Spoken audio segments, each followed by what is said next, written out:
Well, good morning, Messiah friends. It is April 26th, 2020, or if you're watching this a little bit later.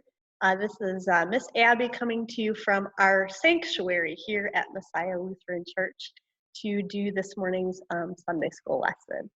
So I'm glad that you are here. A sanctuary is a place where we usually gather together to worship together.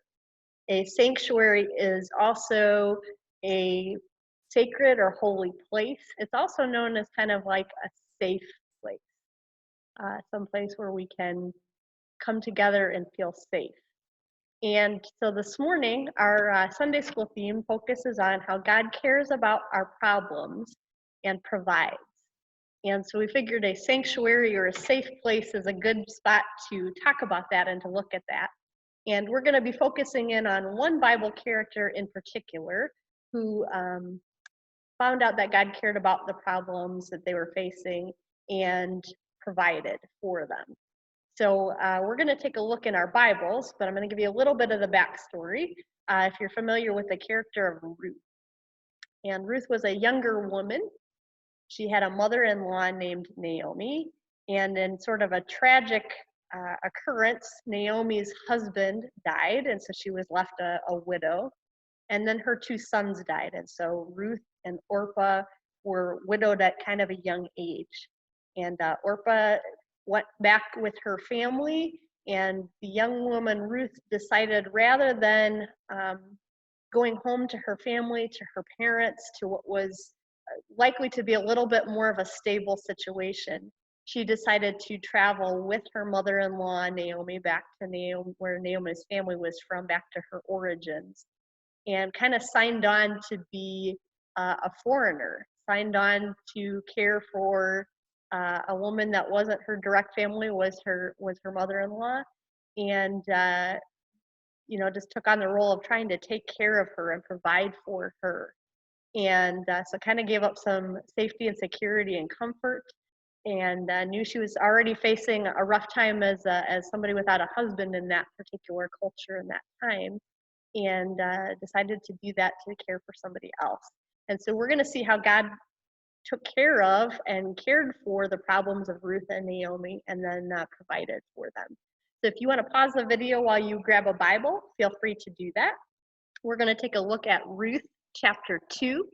We're going to start at verse 2 and then read through 18 here. It says, "One day Ruth the Moabite said to Naomi, 'Let me go out into the harvest fields to pick up the stalks of grain left behind by anyone who is kind enough to let me do it.'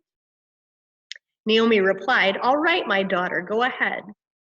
So Ruth went out to gather grain behind the harvesters.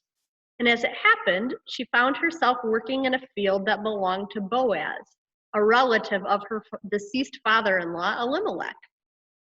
While she was there, Boaz arrived from Bethlehem and greeted the harvesters.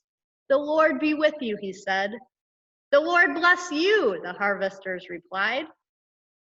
Then Boaz asked his foreman, 'Who is that young woman over there? Who does she belong to?' And the foreman replied, 'She is the young woman from Moab who came back with Naomi. She asked me this morning if she could gather grain behind the harvesters. She has been hard at work ever since, except for a few minutes' rest in the shelter.' Boaz went over and said to Ruth, 'Listen, my daughter, stay right here with us when you gather grain. Don't go to any other fields. Stay right behind the young women working in the field. See which part of the field they are harvesting and then follow them. I have warned the young men not to treat you roughly. And when you are thirsty, help yourself to the water they have drawn from the well.' Ruth fell at his feet and thanked him warmly. 'What have I done to deserve such kindness?' she asked. 'I am only a foreigner.' 'Yes, I know,' Boaz replied, 'but I also know about everything you have done for your mother-in-law since the death of your husband. I have heard how you have left your father and mother and your own land to live here among complete strangers.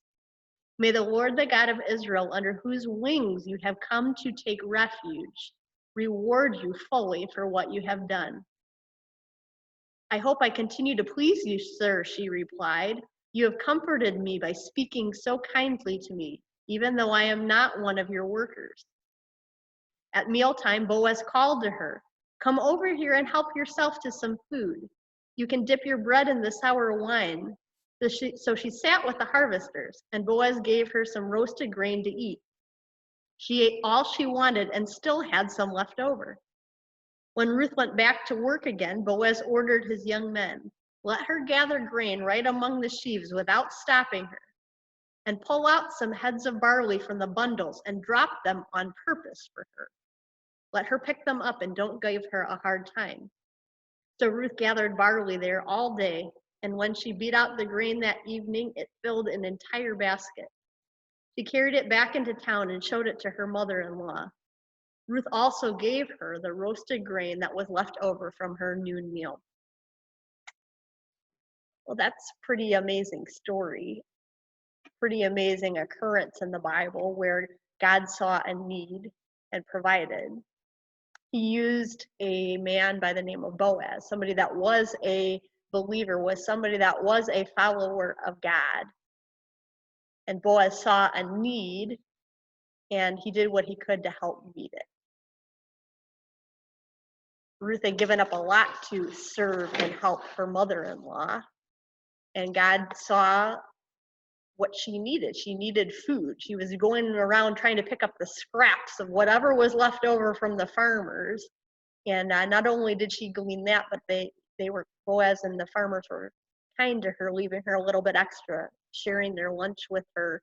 And she in turn was kind. She had a little bit extra lunch. Instead of hoarding it all and keeping it for herself, she took it home to share with her mother-in-law.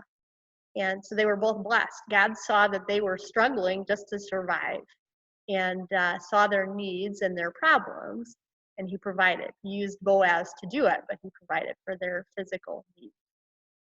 Our memory verse this morning kind of talks about how God does meet our needs. Our memory verse is Matthew 10, and it comes from 31, but we're going to start at 29. It says, "What is the price of 2 sparrows? 1 copper coin? But not a single sparrow can fall to the ground without your Father knowing it. And the very hairs of your head are all numbered. So do not be afraid. You are more valuable to God than a whole flock of sparrows." So that's our verse from 31. Do not be afraid, for you are more valuable to God than a whole flock of sparrows. So no matter what we're facing, what problems we're facing, we don't have to fear, because God is with us and he cares. Just as he cares for the birds of the air, how much more does he care for us? Just as Ruth was a foreigner, somebody that shouldn't have been in that field, somebody that shouldn't have been provided for, God saw her and saw her faith, saw her problems, and provided. So we can trust in that. We have a couple fun activities that were emailed out this week that we'd encourage you to take a look at and try at home. First one is really easy. All you need is a paper plate and some scissors. Just cut it in half, and we're going to make a problem pocket. Little pocket for our paper plate. And inside of it, list maybe problems that you're facing, and then the answers to those problems. So as you keep this, and you can just staple it together or tape it together, kind of keep track of the problems.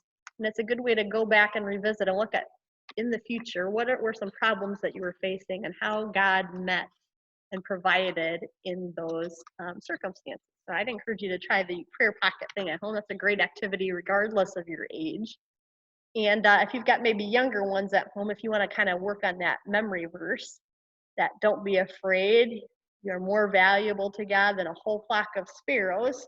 Maybe if you've got some styrofoam like this and a little paper to make a beak, maybe you've got some feathers at home and you can kind of stick that in there.